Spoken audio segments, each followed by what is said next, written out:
Paano kiligin yung mga kagaya ko na 40 na kahit nasa 40 na ako? Parang ganito ako kiligin simula nung nagka-boyfriend ako hanggang sa makapag-asawa ako and magkaanak ako. Naniniwala ba kayo na everything happens for a reason? Ako, oo. Pero alam nyo, kabilin-bilinan ng lola. Magluto ako ng seaweed soup para kay Inang. Kaya naman ako'y sumunod sa lola para hindi niya ako mapagalitan.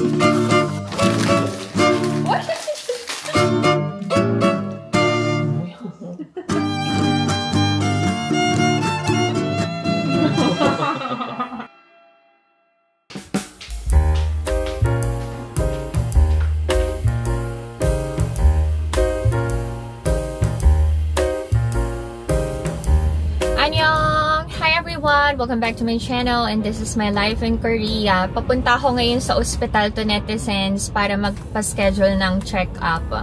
Kasi na-miss ko yung regular check-up ko sa hyperthyroidism ko. Nalito ako sa date.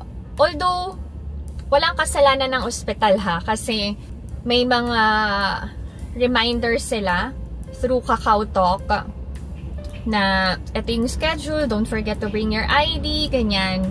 So, ang may kasalanan is ako. So, sobrang dami kong iniisip and ginagawa. Yon. So, may mga pagkakataon na nakakaligtaan ko rin yung mga importanteng bagay kahit gaano ako ka-organize and gaano ako kagaling sa time management. So that means tao lang ako nagkakamali. Pero ang importante, matuto sa pagkakamali and maiwasan or hindi lang maiwasan, dapat hindi na maulit ang parehong pagkakamali. Kagaya nung pag-miss ko sa aking regular check-up. Samahan nyo na ako to netizens. Diyan lang kayo. Gusto nyo.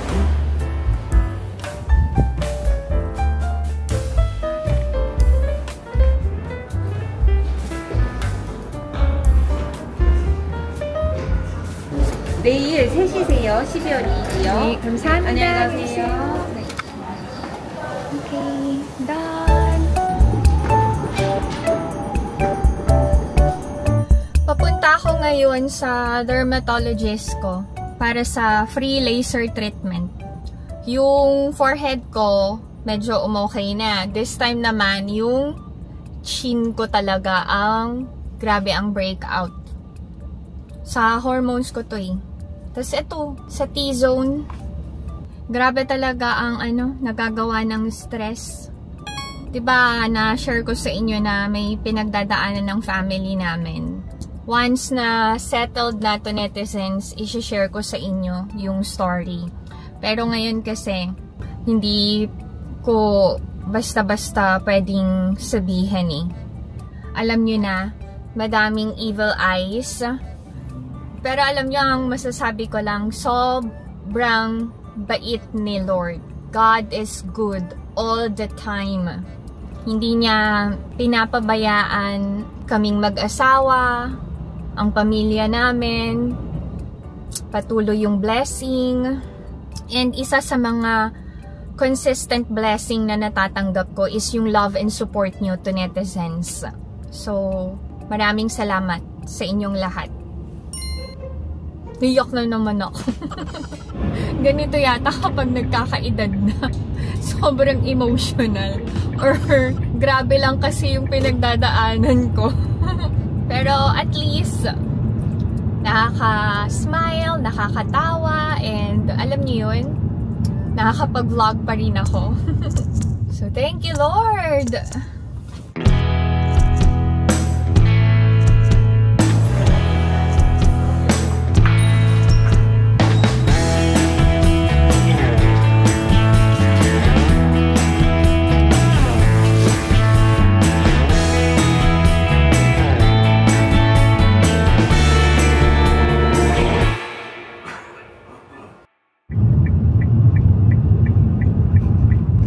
ng aking laser treatment. Uwi na ako to netizens.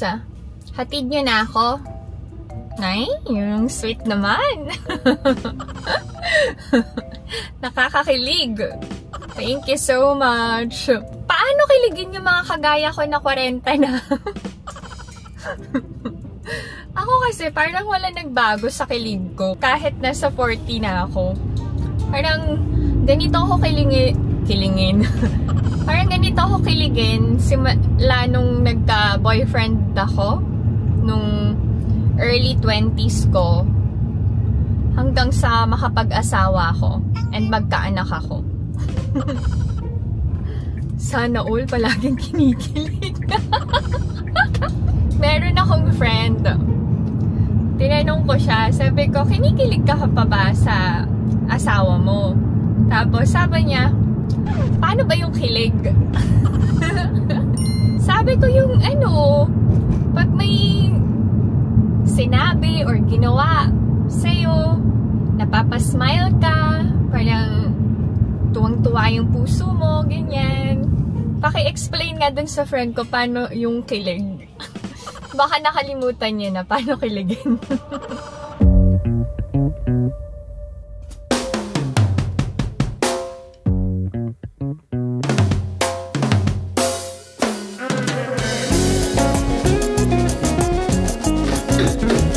Share ko lang sa inyo to netizens ang pasalubong ni Apo G sa akin.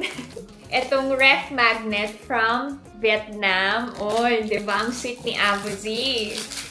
Actually, request ko to sa kanya. Sabi ko, bilan mo naman ako ng ref magnet Apo G from Vietnam. So, hindi nakalimutan ni Apo G. Yan. Tapos, meron pa. Ref magnet lang ang request ko, pero binilan niya ako ng bracelet. Dang! Oh, diba? Para siyang, may amoy ito eh. Gamitin ko na. Para makita ni Apo G kung gaano ko na-appreciate ang kanyang regalo. Oh, diba? Hey, ang cute-cute ni Ina and Ijun. Tapos biglang laki na nila. Oh, diba? Magkaka-height na kami. Ito rin. One of my favorite photos of me and Alex. I love Alex, Ina, and Ijun talaga. And then, ang mga kids, may mga bagong figures sila. So, marami sa inyo ang nagulat nung tinapon ko yung mga boxes ng figures. Yun pala, dapat hindi. Para pag binenta, mas mataas ang value. Although kasi, hindi ko naman naisip na kailangang ibenta. Since binili ng mga kids para sa kanila. So, ito rin. Ito, itapon ko na to, no? Basta ang importante is yung box. Tama ba ako? Tapon ko na tong box na nasa loob. Ha? Baka mali na naman ako. Para tipid sa space.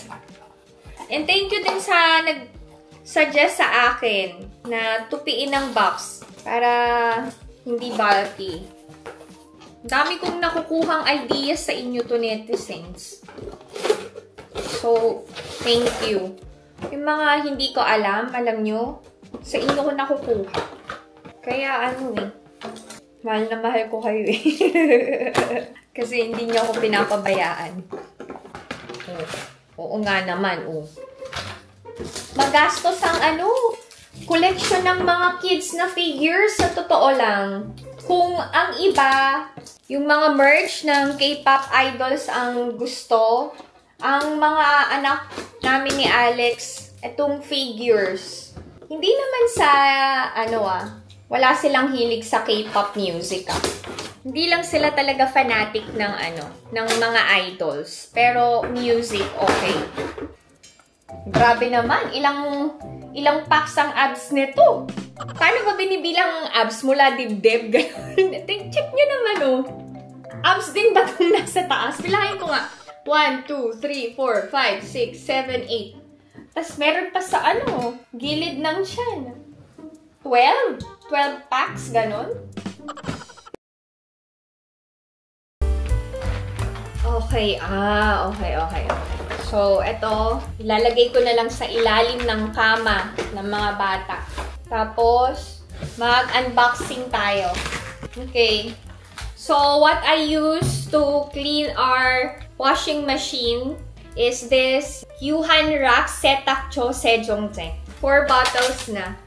Tuwing kailan ako naglilinis ng washing machine? Monthly. Okay. Ito naman, Yuhan Rocks Multi-Action. Panglinis ko to ng CR.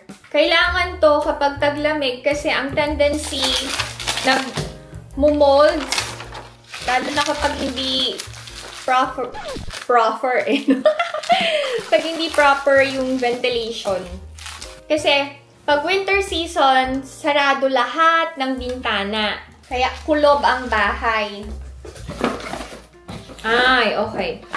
So, I ordered yung The Ordinary Niacinamide 10% and zinc 1%. Ito ay my high-strength vitamin and mineral blemish formula. So, this one is good for blemishes and hyperpigmentation. Yan. Bumili na ako ng 3 kasi mas makakasave ako kapag 3 yung binili ko kaysa isa lang. Okay, next. I also bought lactic acid 10% plus HA from The Ordinary. Okay, this one is has a high-strength lactic acid superficial peeling formulation. So, yan. For peeling naman siya. Ito, pwede nyo siyang gamitin sa dark underarms, sa siko nyo, sa tuhod nyo, and kapag dry yung sakong-sakong, ba tawag dito? O, yun. So, pwede itong The Ordinary Lactic Acid plus HA. Okay.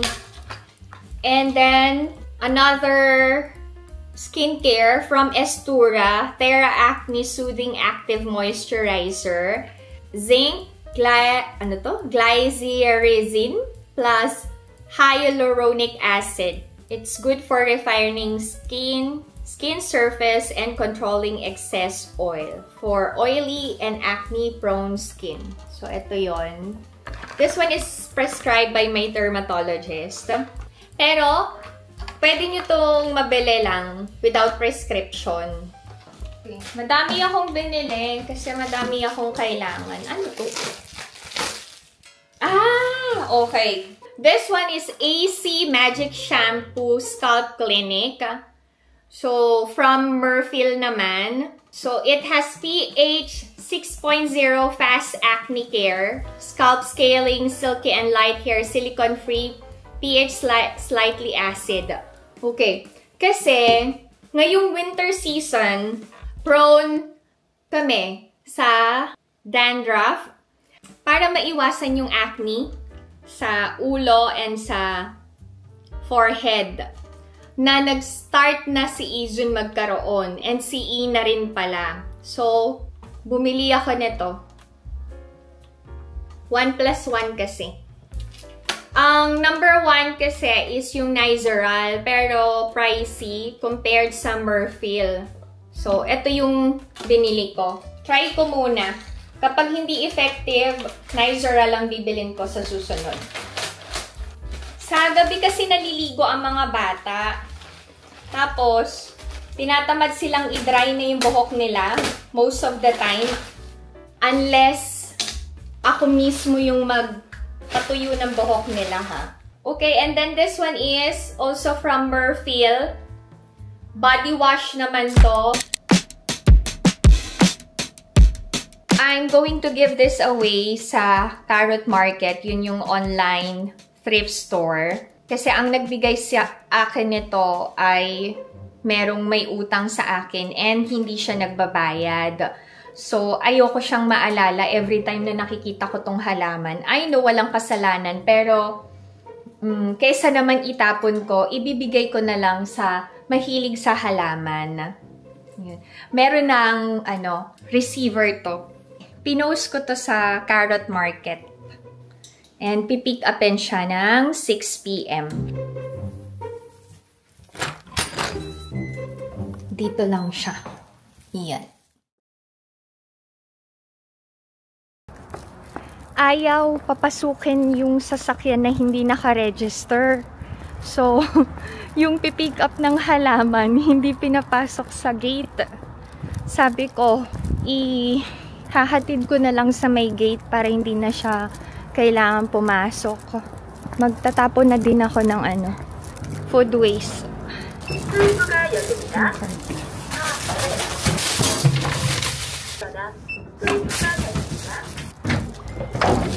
Sealed na ang faucet kasi hindi na pwedeng gamitin ngayon. Bakit hindi na pwedeng gamitin ang faucet? Taglamig na, kapag hindi naka-sealed, mag-yellow. And pag nag-yellow, posible na mag-burst ang tubo.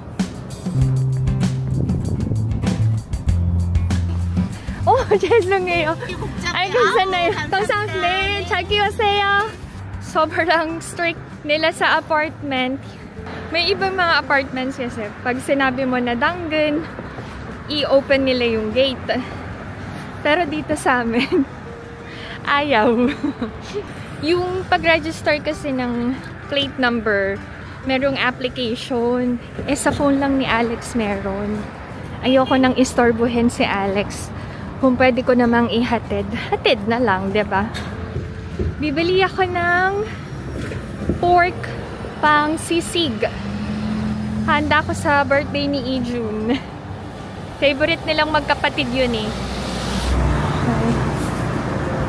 Ay, walang tao. Oh, may. Oh.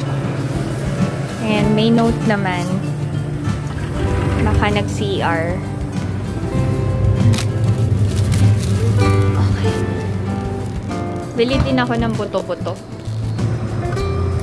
Hintayin ko na lang yung nagtitinda ng karne. Oh, ayan na siya. Kamsahamnida. Naniniwala ba kayo na everything happens for a reason? Ako, oo. Kasi, hindi nakapasok sa parking yung kukuha ng halaman. So, instead, ako yung lumabas. And, marami akong nagawa.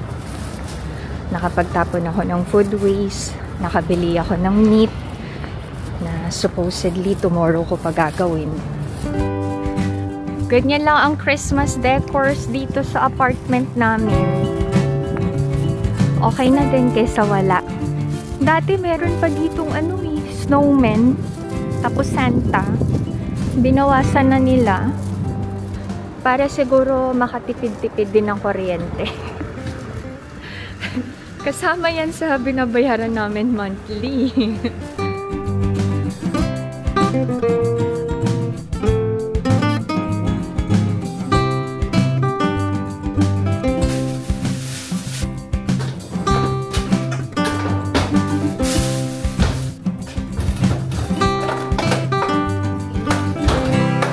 Pagbibili ng karne sa Korea, libre na yung bawang and dahon ng laurel.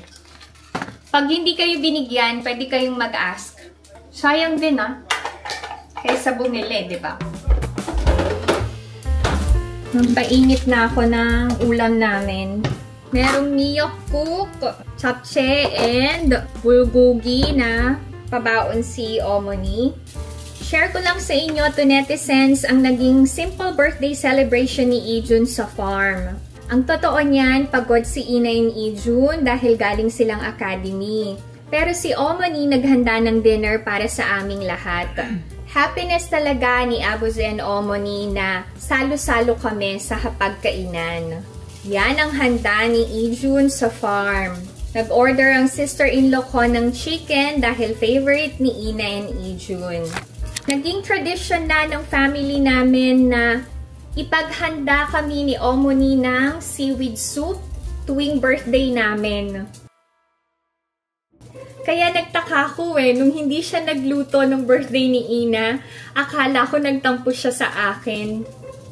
Yun pala, dahil hindi kami nakapunta nung weekend na yun. Kaya hindi na siya nagluto. Pero alam nyo, kabilin-bilinan ng lola. Magluto ako ng seaweed soup para kay Ina. Kaya naman ako'y sumunod sa lola. Para hindi niya ako mapagalitan. Siyempre, hindi mawawala ang birthday cake na bake ng aking sister-in-law. Ang sarap niyan to netizens. 생일 축하합니다. 생일 축하합니다. 사랑하는 이준이 생일 축하합니다. 누나 없어서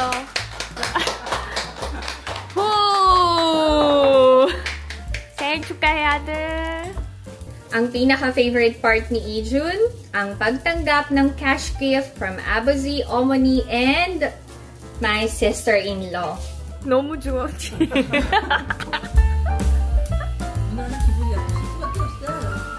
Magkano yung na-receive niyang gift? 150,000 won. So, ayan ang naging simple celebration ni Ijun together with his lolo, lola, and aunt sa farm. Pero may birthday celebration din siya dito sa bahay. This time, yung bulgogi naman. Ayan ang seaweed soup. Ay! Bulgogi.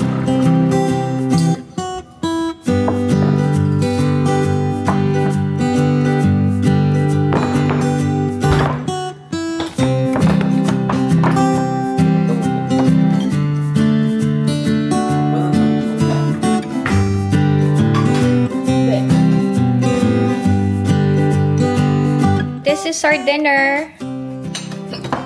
Korean style. Kain tayo. Lahat yan galing kay Omoni. They're talking about Ina's school.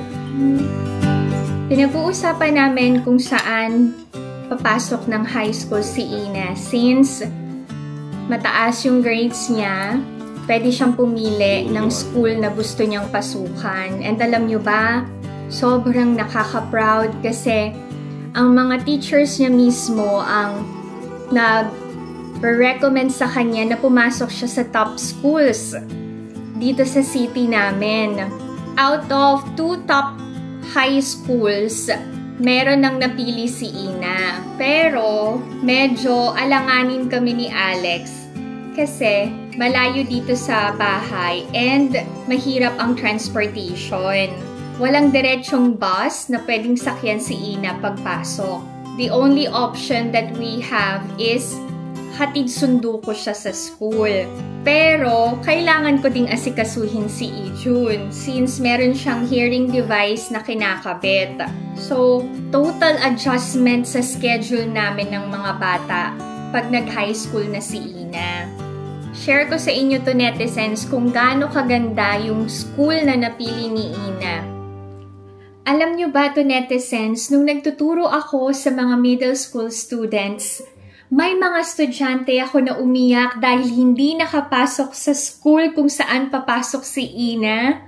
Dun sa section nila, iisang estudyante ko lang ang pinalad na pumasa at makapasok.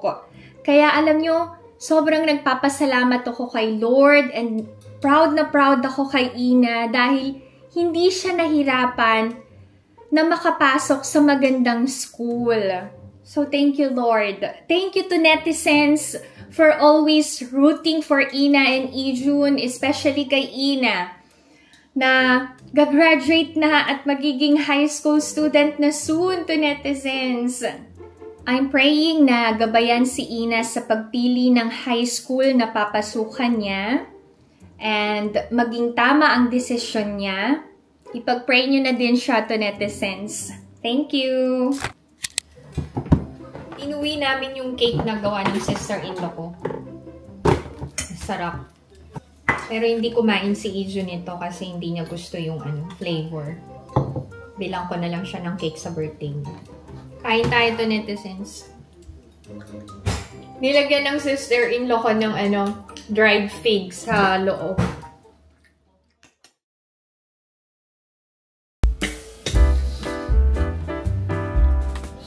좋아? Ay, if you could remember yung when life gives you tangerines, si Ayu tsaka si Park Pogum na jowa? Oh, no mo jowa. Naalala ko lang. Ganun din yung feeling. Tapos yung kamay. No mo jowa. Very Korean na din ako. Ano ba yan? 너무 커. Gamit niya yung long padding ng brother niya. Ay, gusto yung pala. No. Long dress cut. Vietnam에서 선물 있어. 근데. Bye. Love you, baby. Alex is going to walk. Palagi kong hinahatid sa door ang aking family kasi we'll never know what will happen once na nag-step out sila ng bahay. So, kung mapapansin nyo sa mga vlogs ko, always yan. Tapos, nagsasabi ako ng I love you. Oh my! What happened to your shoes? Ani, isusuot pa niya talaga. Gamitin niya pa rin. Ay nako, bahala ka dyan.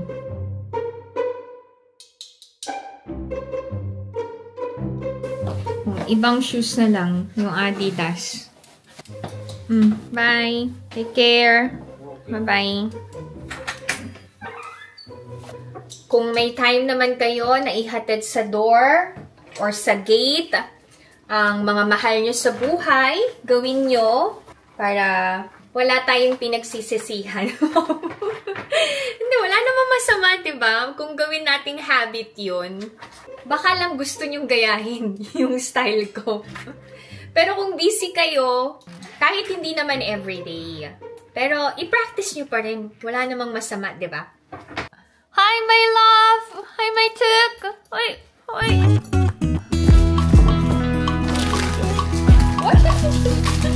Pinapainit ko yung bulgogi. Ice cream break.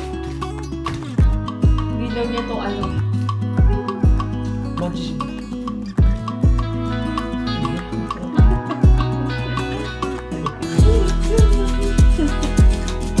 Masarap to. Taro Milk Tea Bar. Black Pearl. So yun. Ku and Ku. Cookies and cream yun. Ku and Ku. Sa atin sa Philippines, ha ha ha ha, he he he he. Sa States, lol, diba? Sa Korea naman, Cute.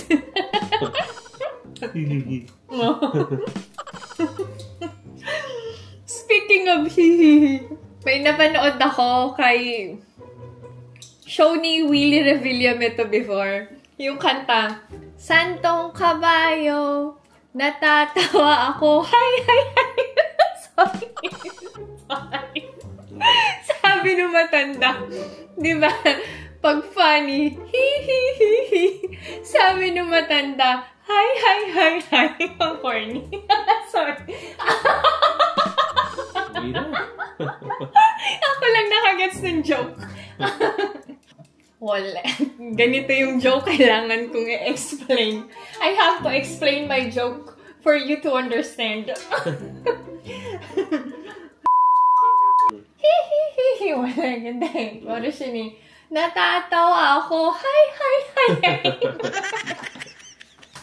Ang haba na explanation bago matawa. Hi. Oh, hi, hi, hi. Hi 해야지. 그렇군요.